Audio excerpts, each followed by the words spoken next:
Hello everyone, and welcome to another Honkai Star Rail video. Okay, so welcome to Pure Fiction. When I initially tried out this new game mode, I definitely struggled quite a bit.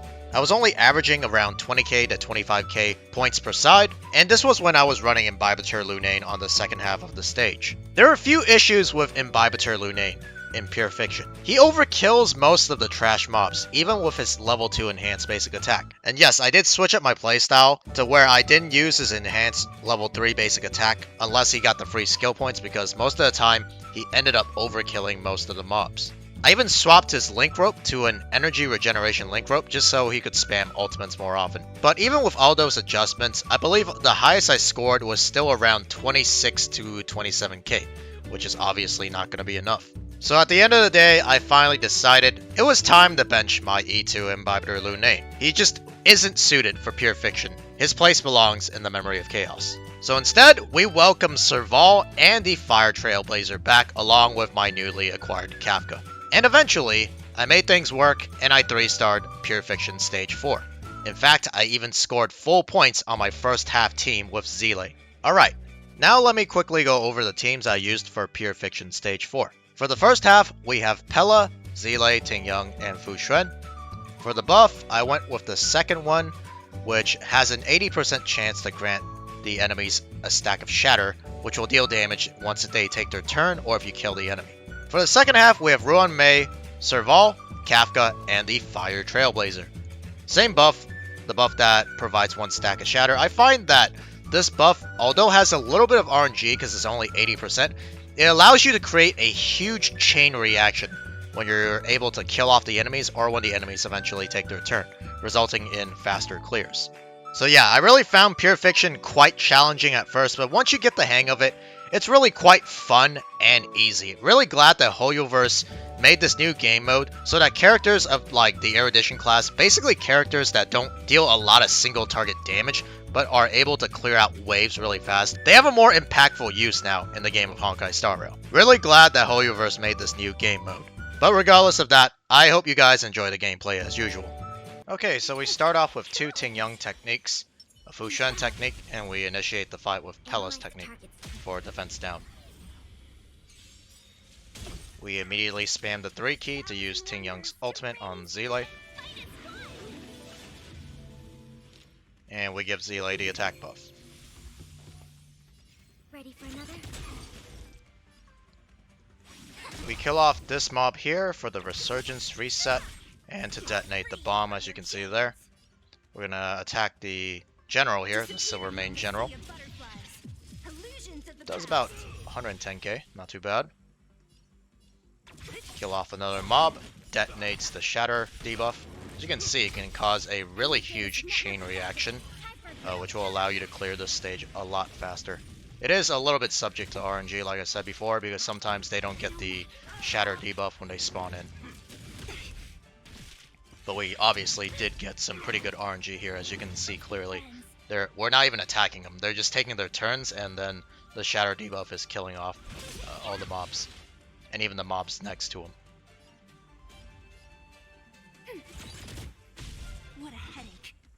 Here we're trying to pick which mob to kill so we can have the best chain reaction. This one clearly is the best one. And the one in the middle here should kill off everything. Alright, on to the second wave. I use the ultimate on Seele here. This obviously kills, causes a small chain reaction. Another reset. Gotta refresh the matrix.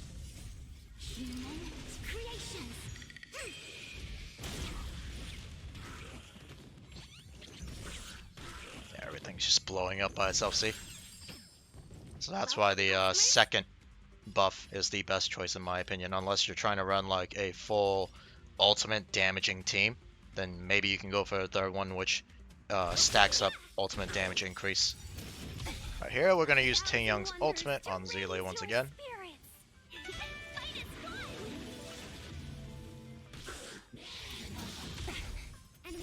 Rip the Pela ultimate for defense shred and additional shatter stacks. So you are afraid of me. Who's next? auto there just to save a few skill points. Into the ultimate, I believe the Trotter, yep, is the best choice here. It's going to definitely die, cause a huge chain reaction. And then I believe this is the last mob for the second wave. Alright, on to the third wave, and we still have three or two cycles to go. So, looking pretty good here. I know in my mind that for sure we are going to get at least 30k. But I didn't expect to get 40k, honestly. Mostly, it's probably due to mostly good RNG. Kill off the trash mob here. Get a reset. I don't think I can kill off any of the mobs here, but regardless, we're gonna try to kill off this mob. Like, I'm pretty much 100% sure, even with the Resurgence proc, we're not gonna kill it. Because it's not quantum, weak to quantum. Right, smack Seele, which is actually a good thing, because it gives her ultimate. Here, I think we play it safe when we pick the lowest HP one, just so we can get an extra attack with the Resurgence, even though we don't have a skill point. Still fine. The extra turn really does help. Yeah, the more turns you can get for Seele, the more points you'll score. Here's Pela's ultimate.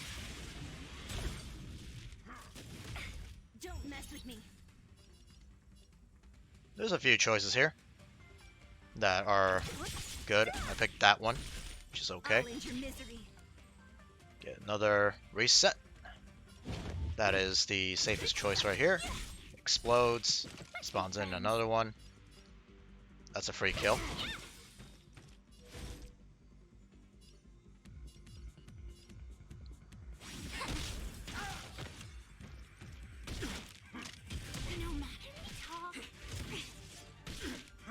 Alright, now we got Ting Young's ultimate. Here, instead, I buff Pela, since Seele already has her ultimate, and I actually have my Pela on a DPS build, a damage-dealing build. So, she's going to do quite a bit of damage, and the extra defense break and shatter actually helps out Seele, so it's not a bad choice to buff up Pela in this particular scenario. It's actually a better idea than Seele. Here we're deciding, we're trying to spread out the damage, because on the last wave, these trash mobs are a little bit tankier than the ones you fought before, so you really want to try and get the damage spread out. Here we're going to pop Fushun's ult to get rid of the barrier that Japar just spawned. This also adds another stack of shatter to all the mobs. Go for the safe play here. And killed off that mob. I even go for the skill. I could have basic attack, but I think I wanted the extra energy regeneration so I can have the ultimate here available. So we do that and do an ultimate. I guess, do we kill? We don't kill. I probably should have went for the mob to the very right, which had less HP than the rest. But then again, I don't know if that would have killed either. I think I might have missed a crit on that ultimate or something, which is unfortunate. Alright, chain reactions here and there. Once again, trying to spread out the damage as much as possible. Alright. Here, I'm pretty sure we go for a safe play. And even basic attack. Save a skill point. I don't think we're killing off any of these mobs. Maybe this one? We go for it. Not enough. We're gonna buff up Seele again.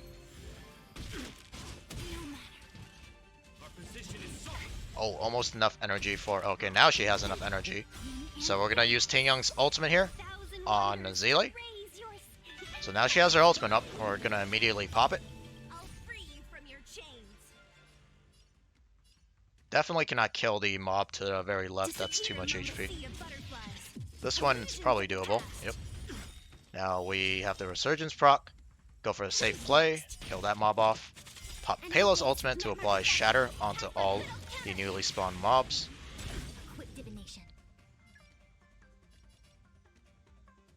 Once again, trying to spread out the damage as much as possible. Once again, we're going to go for the safe play here on Seele. Probably going to kill off the weakest one to get the Resurgence proc. And then, I believe the one to the right. There you go.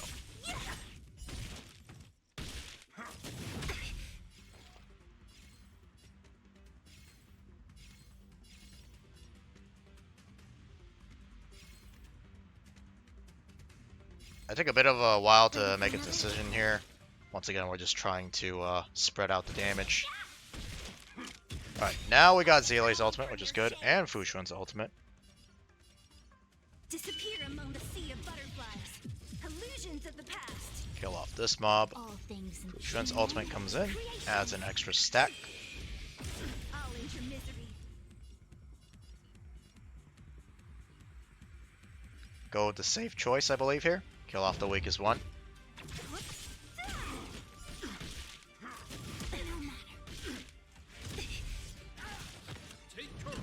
There's a barrier. Luckily, we have Pela's ult. A little bit of lucky RNG here, so we can break the shields from Japard.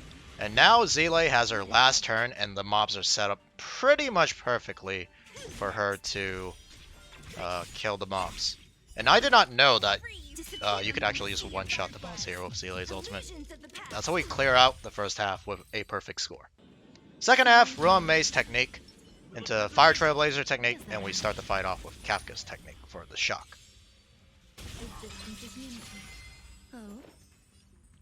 Hit the middle robot for the follow-up attack immediately into Ruin May's ultimate.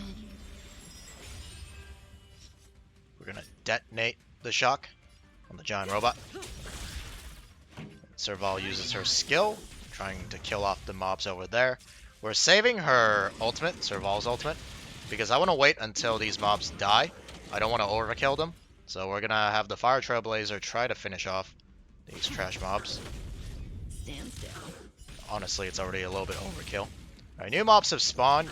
Unfortunately, not really. It didn't hit Serval, so it's fine. We use Serval's ultimate here. And then there should be a ridiculous chain reaction, as usual. Now we pop Kafka's ultimate to do pretty much the same thing. It's going to be a huge chain reaction to all of them. That thing's going to die, that thing's going to die, yep. Now we use the Fire Trailblazer. So basically, I'm saving my ultimates for whenever the mobs detonate, and then trigger a new wave of mobs. So now we're on to the second wave. I think here we're just going to hit the Trotter. Oh no, we go for the exploding robot, because we can hit the Trotter here. We're going to kill off the detonating robot.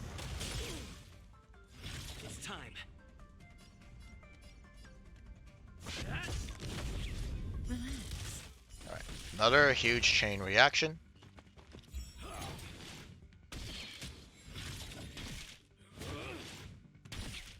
Everything's just dying left and right. This is what I meant by the second buff is absolutely insane. Especially if you have RNG on your side, it really helps. Here's Kafka's skill. Kill off the robot, cause more explosions. Time for the main event. Here I'm deciding, should I Kafka ult this? Or should I save it for the next wave? I decide to go ahead and rip it, since this will most likely bring us to the last wave of this wave, and Serval can just finish it off with her skill. Alright, on to the third and final wave. This one has a lot of RNG involved, depending on where the units hit, and whether or not the robot arm from Svarog decides to capture the wrong unit. The wrong unit being either Kafka or Serval. Alright. Unfortunately hits Serval there, who has her energy already fully charged. Would have liked it if he hit a Fire Trailblazer or Kafka there. Here's Serval's ultimate to clear out some of the trash mobs, or at least almost clear them out.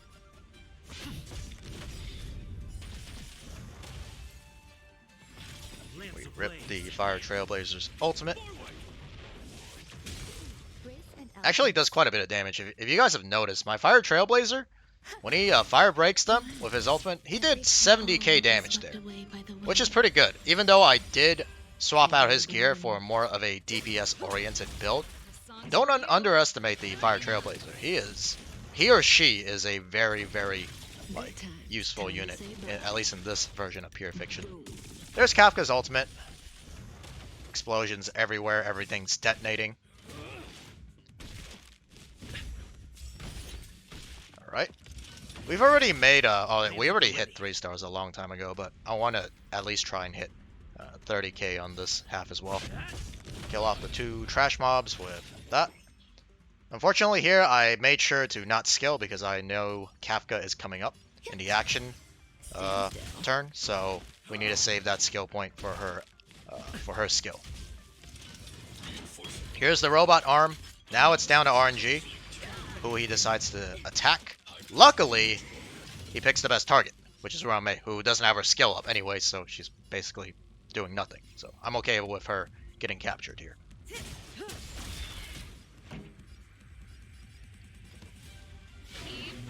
Pop Serval's ultimate. We end up saving LUNAE anyway, so I guess it didn't really matter. Causing massive chain reaction. Robot arm is dead. Alright, now we get a little bit lucky here, because now we have enough energy for the Fire Trailblazer to cast his ultimate. Here I'm deciding who to hit. Go for Svarog. We use the ultimate here, and we also somehow got Kafka's ultimate come back up. So right as the next wave spawns, we use the ultimate for the last bit of damage and points. And it pretty much almost kills off the entire wave. And there you go, 72k, not bad. Okay, now let me go over my characters and their newly equipped gear. Let's start off with Fu Xuan. I changed her gear up from a pure tank to sort of a sub DPS. Honestly, she didn't really do that much more damage, but as you can see here, based on her stats, she has way more crit rate, and not that much crit damage, unfortunately. I did not give her a quantum damage orb, though. That would be a little bit too much. Lycone, I swapped her over to day 1 of my new life because I gave the other Japard Lycone to the Fire Trailblazer just so it could be more tankier and deal a little bit more damage. Honestly, this one synergizes more with Fu Xuan just due to the all-type resist that she gives to the rest of her allies. Traces, I didn't really do much with her traces. I just leveled up her ultimate 1 level. I don't think it made much of a difference, so trace-wise, she's pretty much the same. Relics, I did swap her up. I changed her pieces to a 4-piece Longevous Disciple set just for the extra crit rate. I mean, I don't think it really mattered that much. I think I probably ended up overcapping her on crit rate regardless. But these are her pieces. Would have been pretty nice if I had Blade, obviously. These are like literally perfect Blade pieces. As for Eidolon, she does not have any. Next is Serval. Welcome back, Serval. I rarely bring her out anymore nowadays, but she happens to be one of the best characters for pure fiction. Even though mine's, you'll see later why, what I mean by that. I got her crit rate up to 70%, which is pretty nice. Her attack is low, but that's because I'm running her on a energy regeneration link rope for more ultimate spamming. Light Cone, still the seriousness of breakfast at Superimposition level 5. These are her traces. I was very tempted to put more investment in it, but I said to myself, no, don't do it. There are better characters to invest traces in, aka Kafka.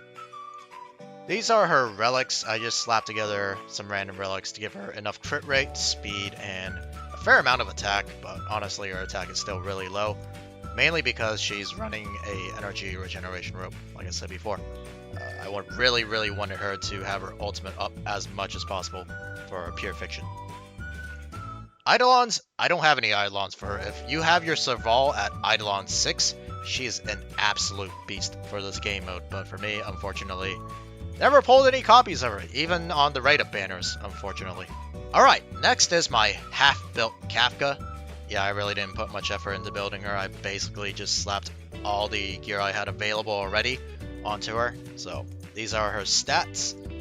Definitely could see a lot of improvement, but oh well, we'll work on that when we need to. Light Cone, there are definitely better options, but I did not want to build up a Light Cone just from scratch. So I just took the Light Cone, the sweaty Light Cone from Pella, and put it on her. It worked out okay. She gets the defense break occasionally. It's a very low chance though. Traces, I put a lot of investment. I've basically only been farming Kafka traces the last couple of days. So I feel like this definitely helped out a lot. I have her ultimate and her skill almost maxed out. As for relics, I just took 2-piece Musketeer, 2-piece Speed, and tried to make something work. I think it turned out okay. Yeah, I could definitely have better pieces for her, that's for sure. I did manage to make a broken keel set. Doesn't really help her out that much, but it helps out Serval and the Fire Trailblazer on the second half. As for Eidolons, I do not have any Eidolons for her. I wish I at least had E1, but no, that's too much gambling and investment. Alright, next is the Fire Trailblazer. Let's go. He is finally back. And he might even come back in the future because you never know. He's probably going to get more paths or different classes that you can use to build him. Anyways, these are his stats. I gave him some more crit rate, a little bit of crit damage. So he's more of a DPS character, or sub-DPS at the very least. For his light cone, I'm using Moment of Victory, which I had on my food trend before. Gives him more HP, more defense, more damage. Oh yeah, and I did level him up to level 80 because I said to myself, he's going to have more paths that are going to come out in the future, different playstyles. He is by far going to be the most flexible character in my roster. So regardless, I'm going to have some use for him in the future. So I don't think leveling him up to level 80 is a bad investment. These are his traces, they're unchanged. I was a little bit tempted to upgrade them a little bit for more damage and utility, but I think I'm good for now. He did his job. These are his relics, 2-piece speed, 2-piece defense.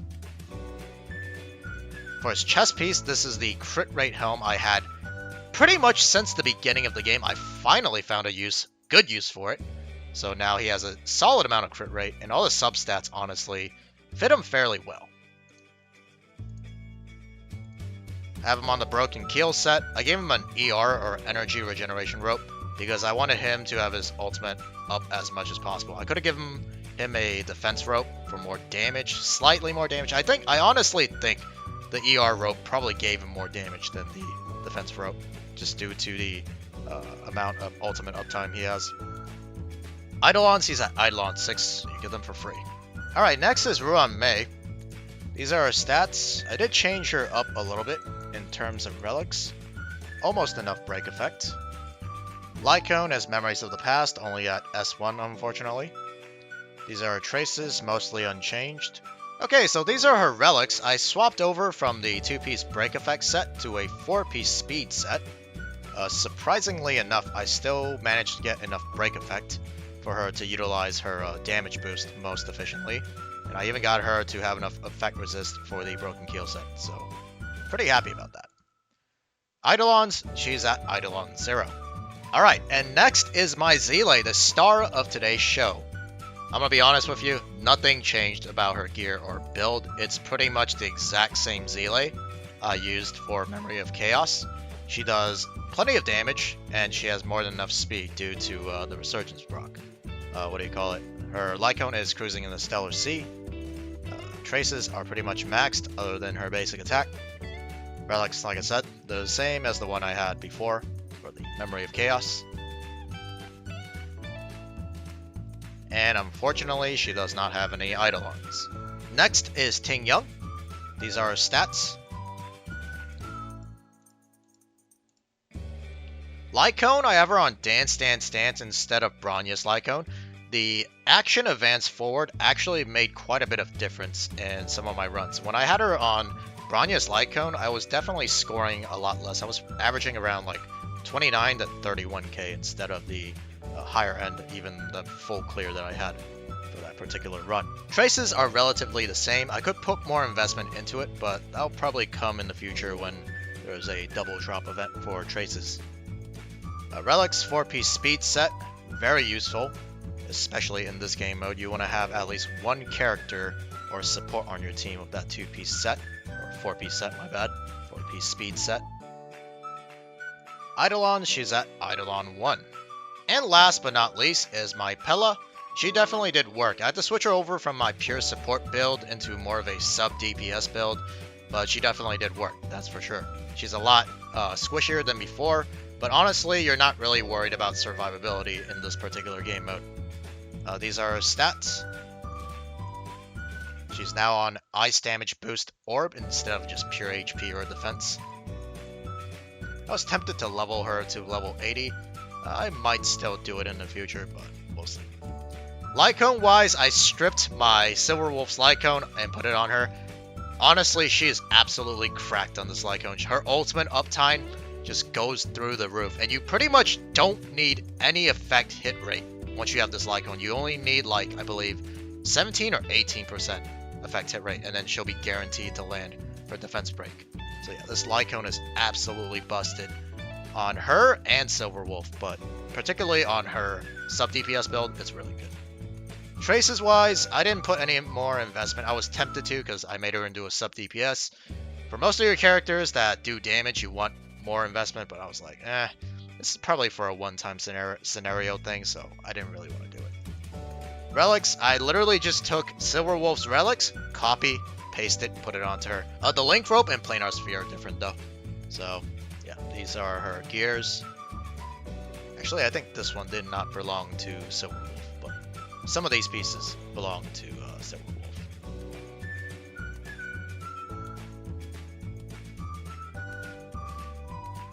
As for Eidolon, she's at Eidolon 4. Okay guys, well that's going to be it for this Honkai Star Rail video. If you guys found the video entertaining or helpful, please make sure to leave a like and subscribe. But other than that, I'll see you guys in the next Honkai Star Rail video. Peace. Wanna spar? Disappear.